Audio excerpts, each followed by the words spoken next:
성장하는 신앙인이 되라. 성장하는 신앙인이 되라. 아멘. 성장. 여러분, 우리는 성장과 성숙이라는 두 단어를 잘 알고 있습니다. 성장이라는 것은 일반적으로 우리가 양적인 부분을 이렇게 표현할 때 성장이라고 표현하죠. 그리고 질적인 면에 있어서 자라나는 것을 성숙이라고 표현하는 경우가 일반적입니다. 그러나 오늘 말씀의 제목 성장하는 그리스도인, 그런 양적인 면에서만 자라가라는 그런 의미가 아니라 양적 질적인 면에 있어서 자라갈 것을 말씀하고 있죠.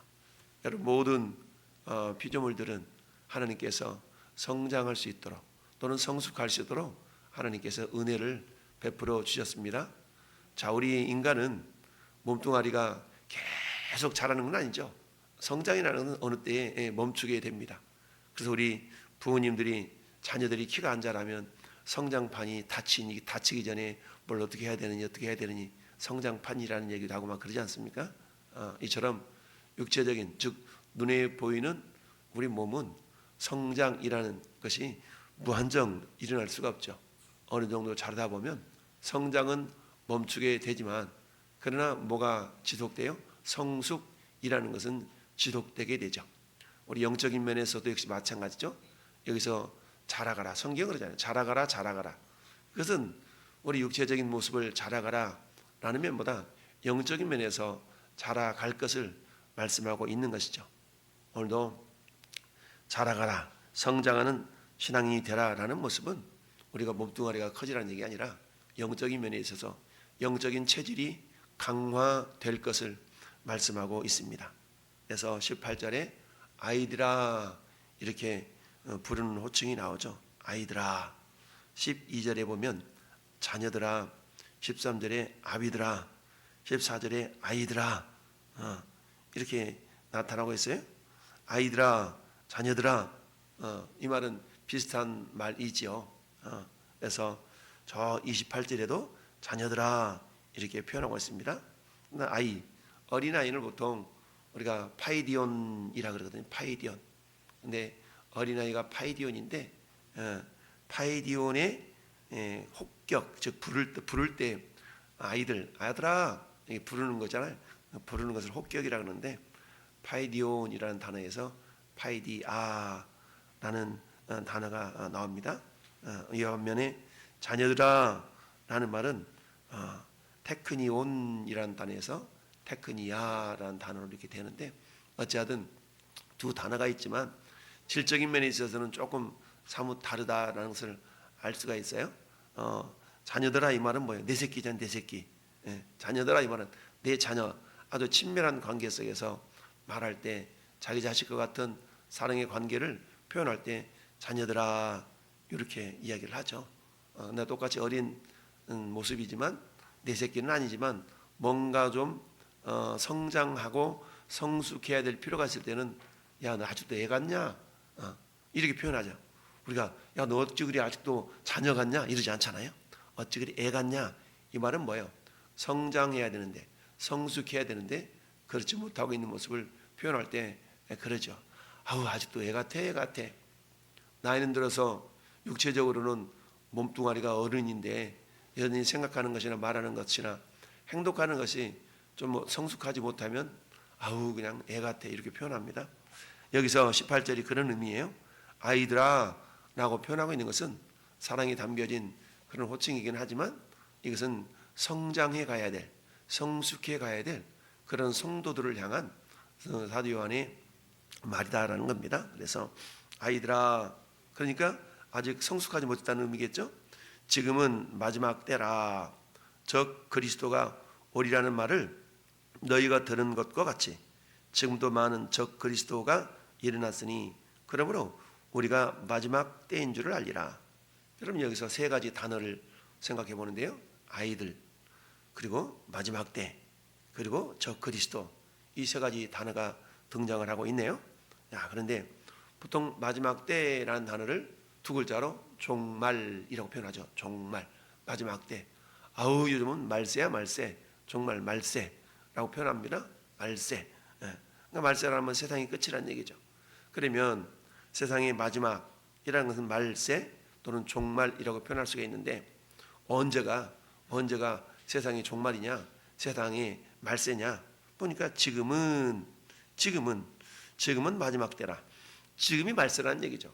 그러면 지금이라는 것은 사도 요한이 활동했던 지금으로부터 약 1900년 전이니까 그때 1세기 때에 사도 요한이 야 지금은 마지막 때야 라고 말씀하고 있는데, 그 오늘날에는 어떤 건가? 오늘날에도 마지막 때죠.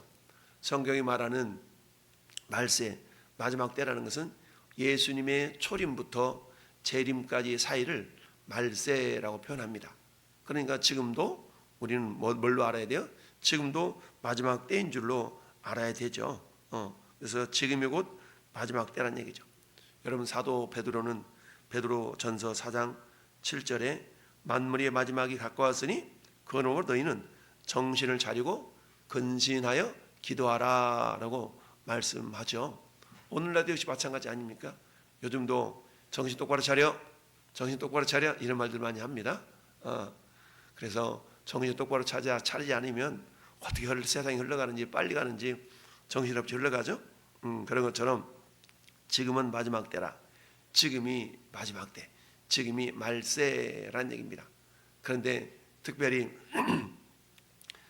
말세 가운데서도 좀 끝자락에 가는 건 아닌가라고 표현하면서 말세지말이라고 표현하잖아요. 말세 가운데서 끝자락이다 라고 표현합니다. 말세지말이라고 표현하는데요. 여러분, 저 조선시대도 그런 이야기가 있었다고 그러잖아요. 요즘 어린 것들은 버르장머리가 없어, 이런 얘기 있다고 그러잖아요. 근데 오늘날에도 마찬가지죠. 요즘 어린 것들은 버르장머리가 없어. 똑같은 거예요. 똑같은 영적인 원리가. 자, 두 번째 등장하는 단어가 적그리스도라고 하죠. 적그리스도. 아이들아, 지금은 마지막 때라. 적그리스도. 적그리스도인데, 적그리스도가 오리라라는 말을 너희가 들은 것과 같이 지금도 많은 적그리스도가 일어난다니. 그러면 여기서 적그리스도, 많은 적그리스도, 보통 우리 그 기독교를 막 반대하고 폄하하고 이런 그리스도인들을 안티크리스찬 이렇게 말하잖아요. 그러니까 기독교에 대해서 반감을 사고 있는 사람들을 안티크리스찬 그러잖아요. 그런 것처럼 이 적그리스도라는 말은 안티크리스토스라는 단어거든요. 근데 이 적그리스도는 어떤 한 사람을 뭐 지칭하는 것이 아니라 일반적으로 적그리스도 영에 의하여서 그리스도의 삶을, 그리스도인들을 반대하는, 복음을 반대하는 그런 세력들, 그런 사람들을 일반적으로 오늘 본문에서는 적그리스도라고 표현하고 있는 거예요. 그러니까 보통 적그리스도가 나타나면 주님이 오신다, 뭐 적그리스도가 나타나면 이 세상이 마지막이다, 이런 이야기들 많이 하거든요. 그래서 뭐 적그리스도가 교황이 적그리스도니 또는 뭐 누가 적그리스도니 라고 말하고 있지만 실상 그런 게 아니라 오늘 본문에서도 마찬가지로 적그리스도의 영에 의하여서 복음을 거부하고 반대하는 자들을 적그리스도다라고 지금 말씀하고 있는 겁니다. 그러면 사도 요한 당시에 복음을 거부하고 거절했던 가장 큰 사람들이 어떤 사람들이었냐? 이것은 거짓된 교리, 거짓된 교훈에 의하여서 예수 믿는 사람들을 혼미케 했던 세력 중에 한 가지가 영지주의자들이라는 얘기입니다. 영지주의는 그 당시에 헬라 문화가 굉장히 이렇게 활발했지 않습니까? 그러니까 헬라 문화의 특징은 뭡니까? 자꾸 쪼개는 겁니다. 쪼개는 것이 헬라 문화. 헬레니즘이라고 하죠. 우리가 보통 헬레니즘 사고는 쪼개는 사고, 분석적이고 뭔가 나누어 보고, 이게 헬레니즘적인 사고거든요. 근데 히브리적 사고는 통합적이에요. 통합적인 사고입니다. 그러니까 이 당시에 적 그리스도의 어떤 모습을 보였던 그런 어떤 사람들이 있냐면 헬라적인 사고에 의해서 자꾸만 이렇게 나누는 그런 사상을 가졌던 사람 중에 한 사람이 이게 영지주의자들이라고 표현하거든요. 영지주의자들은 영적인 것은, 우리 몸이 영혼과 육체로 이루어졌잖아요. 그러니까 영혼은 귀한데 육체는 그닥 귀하지 않다라는 그런 생각을 가지고 있었던 자들이에요. 그러다 보면 어떤 의미가 있냐면 우리의 삶 자체가, 육체가 삶을 살아가잖아요. 그냥 적당히 살고 우리 영혼이 구원받으면 됐지 라는 그런 왜곡되어진 그런 사고를 가졌던 그런 사상들이 있어요. 그러면 어떻게 해요? 오늘날 저기 그 구원파라고 들어보셨죠? 구원파 얘네들이 영지주의 한 분파들이거든요. 그러니까 구원파는 뭡니까? 한번 구원받으면 회개할 필요도 없고 뭐 이런 식으로 얘기하거든요. 이게 그 근원을 올라가 보면 영지주의적인 사고에 근거한 그런 사상이거든요. 그리고는 또 뭡니까? 여호와의 증인들도 역시 마찬가지죠. 여호와의 증인들도 그 영지주의 한 분파들입니다. 이런 어떤 사고들이 사상들이 지금도 이렇게 이단의 세력들을 이루고 있는데 어쨌든 이 적그리스도의 세력에 대해서 쭉 얘기합니다. 자, 19절도 보니까 그들이 우리에게서 나갔으나 그들이 우리에게 나갔다. 즉 적그리스도의 특징을 가지고 있는 사람들의 특징은 뭐냐면 첫 번째는 정상적인 교제를 거부합니다. 왜? 그들이 우리에게서 나갔다는 얘기는 정상적인 어떤 교제를 이루고 있지 않다는 얘기거든요. 우리에게 속하지 아니했나니 만일 우리에게 속하였더라면 우리와 함께 거하였으리니와 그들이 나간 것은 다 우리에게 속하지 아니함을 나타내려 함이니라 라입니다. 즉 공동체 가운데 섞이지 못하는 사람들이 있어요. 자기 목소리는 막 주장은 잘해. 근데 섞이지 못하는 이런 모습들은 자칫 잘못하면 그러면서 뭐예요? 계속 비판하고 판단하고 평가하고 이런 잘해. 그런데 서로 어우러지면서 내가 뭔가 양보하고 손해보려고 하고 이런 모습들이 없는 자들, 이런 자들은 오늘 사도 요한에 의하면 이들이 적그리스도다라는 얘기입니다. 그러니까 적그리스도는 그리스도의 세력을, 그리스도의 가르침을, 그리스도의 교훈을 반대하고 거부하는 자들이니까 같은 우리 공동체 속에서 어때요? 예수님의 십자가의 보혈의 능력을 덧입고 십자가를 의지하고 나갑시다. 이래야 되는데 그런 것들에 대해서 동조하지 않을 수가 있는 것이죠. 그래서 18절, 19절은 정상적인 교제를 거부하는 자들이 적그리스도인의 모습이다. 두 번째는 뭐냐? 참된 성경적 교리를 거부하는 겁니다. 자, 보니까 20절부터 25절 사이에 있는데 22절 보니까 뭐라고 그래요? 거짓말하는 자가 누구냐? 예수께서 그리스도이심을 부인하는 자가 아니냐? 아버지의 아들을 부인하는 그가 적그리스도다. 그러니까 적그리스도는 뭡니까? 예수님의 신성을 인정하지 않아요. 그 인간으로 태어난 거 아니야? 인간으로 태어나면 어떻게 하나님 될 수가 있어? 라고 얘기하죠. 그러니까 예수님의 신성을 인정하지 않는 이단이 어디예요? 여호와 증인들은 예수님의 신성을 인정하지 않잖아요. 그냥 예수님의 신성을 인정하지 않고 그것도 훌륭한 하나님의 아들이긴 하지만 그 어떻게 하나님일 수 있냐? 라고 예수님의 신성을 인정하지 않죠. 그리고 또 어때요? 성령의 인격성을 인정하지 않죠. 성령의 인격성을 인정하지 않아요.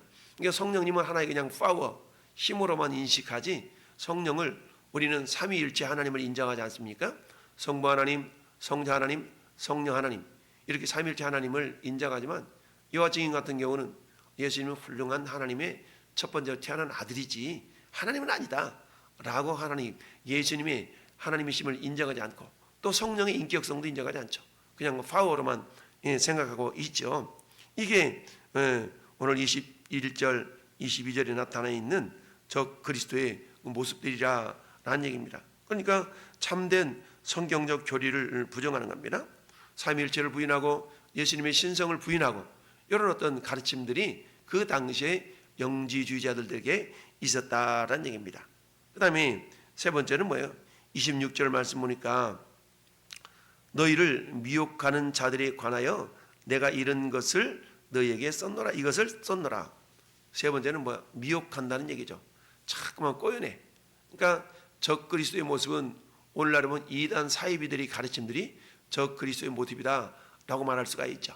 그러니까 저 신천지 같은 경우는 뭐예요? 그들이 구원론은 어떤 뭡니까? 그들이 구원론은 기존 교회에 있는 성도들을 빼내서 자기들이 집단으로 들어가야만이 구원이 온다고 그러잖아요. 이게 왜곡되어진 잘못되어진 교훈과 미혹의 모습들이라는 얘기입니다. 이게 적그리스도의 모습인데 오늘날이라고 크게 다를 바가 없죠. 이처럼 이와 같은 적그리스도의 어떤 교훈과 가르침과 미혹에 우리가 대비하기 위해서 결론적으로 뭐냐? 오늘 말씀의 제목처럼 우리는 자라가는 성장하는 신앙인이 되어야 될 필요가 있다라는 얘기입니다. 여러분 성장하기 위해서는 어때요? 성장의 동력이 있어야 되겠죠? 그 성령의 동력은 철저하게 하나님의 말씀이다, 복음이다라는 얘기입니다. 자, 근데 그 복음은 뭐예요? 21절 말씀에 있는 것처럼 내가 너희에게 쓰는 것은 너희가 진리를 알지 못하기 때문이 아니라 진리를 알기 때문이요 모든 거짓은 진리에서 나지 않기 때문이라. 이미 배우고 깨달아 알고 있는 것이 있어요. 근데 자꾸 어때요? 적그리스도가 와서 적그리스도의 세력들이 그거 아니야, 그게 아니야 라고 거짓된 가르침으로 계속 미혹하는 겁니다. 그러다 보면 어때요? 우리가 거짓도 10번을 말하면 거짓이 샵이 되지 않습니까? 흰색도 계속해서 99명이 흰색을 검정색이라고 그래. 근데 혼자만 무슨 소리야, 이건 흰색이지 라고 아무리 외친들 그것은 흰색이 되고 말죠. 이처럼 거짓 가르침에 대해서 지속적으로 이렇게 이야기할 때 거기에 대해서 속아 넘어가면 어때요? 내 기준이 분명하지 아니할 때 넘어가는 거 아니겠어요? 그러니까 지금 사도 요한이 말하기를 내가 너한테 쓰는 것은 너희가 진리를 몰라서가 아니야. 너가 진리를 이미 알고 있기 때문에 알고 있는 진리 안에 제대로 견고하게 흔들리지 않고 있기를 원하는 마음에 쓴 거야 라고 이야기를 하고 있는 겁니다. 그러면서 24절에도 너희는 처음부터 들은 것을 너희 안에 거하게 하라. 여러분, 처음부터 들은 것이 뭡니까? 처음부터 들은 것은 결국 그리스도 십자가의 보혈의 능력 아니겠습니까? 이 십자가 보혈의 능력은 결국 어때요? 영접하는 자고 그 이름을 믿는 자들에게는 하나님의 자녀가 되는 것이고, 그리고 어때요? 예수 그리스도 그 이름을 믿을 때 다른 이로서는 구원을 받을 수 없나니 오직 예수 그리스도만을 통하여 구원에 있음을 믿는 그 믿음에서 흔들리지 말 것을 강조하고 있죠. 이게 거한다라는 말은 뭡니까? 그 진리의 말씀을 부여잡고 견고하게 흔들리지 않는 상태를 말하는 거 아니겠어요? 여기서 머물다라는 말은 메노라는 단어인데요. 이 머물다라는 얘기 뭐냐? 우리 왜 누군가 막 갈라 그러면 좀 더 있다가 이런 말 있지 않습니까? 그때에 떠나려고 하는 사람들을 붙드는 단어가 메노, 머문다라는 단어가 그 메노거든요. 그러니까 막 갈라 그래. 좀 더 머물다가 이런 상태, 이걸 이렇게 머물라라는, 거하다라는 그런 단어입니다. 또 뿐만 아니라 어때요? 다른 됐어, 이제는 절연이야, 끝났어. 뭔가의 어떤 교훈의 가르침을 벗어나려고 하는 그 상태에서 거꾸로 돌이키려고 하는 그때 요 거하다라는 그런 단어, 메노라는 단어가 사용이 되는데요. 이처럼 그리스도의 복음의 어떤 그런 교훈에 대해서 자꾸만 유혹해서 떠나게 하려고 하는 그것으로부터 떨쳐버리고 제자리를 지키라라는 그런 의미로 거하게 하라는 단어가 사용되셨어요. 그래서 거하게 하라. 처음부터 들은 것이 너희 안에 거하면 너희가 아들과 아버지 안에 거하리라 라고 말씀하고 있습니다. 왜냐하면 그리야만이 뭐가 있어요? 영생이 있죠. 그러니까 이미 요한복음 5장 24절에 있는 말씀처럼 우리가 복음을 듣고 그 복음을 믿는 자는 이미 사망에서 생명으로 옮겼다. 영생을 얻었나니, 영생을 가졌나니 생명에서 사망으로 옮겼느니라 라고 말씀하고 있죠. 이게 어때요? 영원한 생명의 약속인데 자꾸만 이단 사이비들이 와가지고 그렇게 해가지고 구원 받았냐? 너 언제 구원 받았어? 몇 달 며칠 구원 받았어? 자꾸 이게 물어보잖아요. 그러니까 구원파 같은 경우는 그렇게 강조하죠. 너 언제 구원 받았어? 구원 받으면 구원 받은 날짜를 알아야 될 거 아니야? 그럼 너 구원 받지 못했구만? 너 이렇게 물어봐. 너 거듭났냐? 이렇게 물어봐. 그럼 그 날짜가 언제냐? 라고 날짜를 확정하지 못하면 넌 구원받은 것이 아니야 라고 이렇게 접근하는 이단이 구원파거든요. 여러분, 여러분이 생일을 다 알죠? 그거 어떻게 알아요? 우리 강수봉 성님이 생일이 언제입니까? 3월 21일 3월 21일 그거 어떻게 알아요?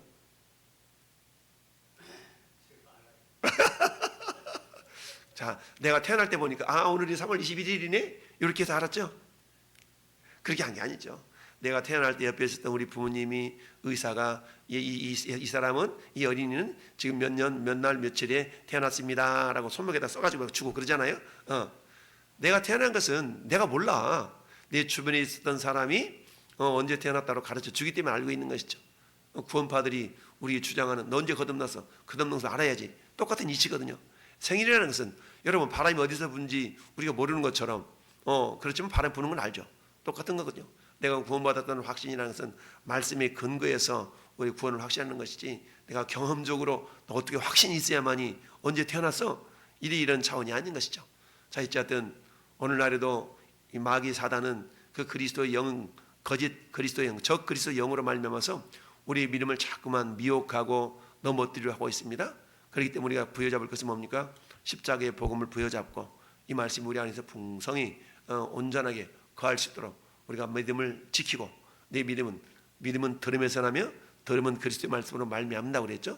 자꾸만 말씀을 묵상하고 말씀을 들으며 스스로가 또 경건히 있는 훈련을 하고, 이런 가운데 우리가 성장해 나갈 수가 있다는 사실을 기억하면서 오늘 한 날도 어떠한 악한 세력의 미혹에도 우리가 속아 넘어가지 않는 견고한 신앙인으로 살아갈 수 있기를 예수님의 이름으로 축원합니다. 아멘. 살아계신